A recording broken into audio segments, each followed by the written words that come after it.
मध्यपूर्वेमध्ये सुरू असलेल्या इस्रायल-इराण संघर्षाच्या पार्श्वभूमीवर देशभरात इंधन दर वाढीची चर्चा रंगू लागली आहे। त्याचे पडसाद छत्रपती संभाजीनगरमधल्या शहरामध्ये सुद्धा दिसले। युद्धामुळे कच्च्या तेलाची आयात ठप्प होणार, पेट्रोल पंप बंद होणार अशा अफवांनी शहरामध्ये वेग घेतला आणि त्यामुळे मंगळवारी रात्री उशिरापर्यंत मोठ्या संख्येने वाहनधारक तिथे गर्दी करत होते।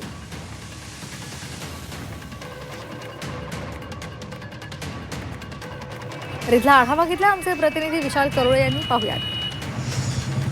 इराणवर अमेरिका आणि इस्रायलने हल्ला केला आणि त्यामुळे इंधनाचे दर वाढलेले आहेत, कच्च्या तेलाचे दर वाढलेले आहेत आणि त्यामुळे कुठेतरी इंधनाचे दर वाढणार, इंधनाचा तुटवडा होणार अशा पद्धतीच्या अफवा उडालेल्या आहे आणि त्यामुळे आता छत्रपती संभाजीनगरमध्ये सगळीकडे पेट्रोल पंपवर अशा पद्धतीनं रांगा लागल्याचं चित्र आहे। काल रात्रीपासूनच या रांगा लागलेल्या आहे।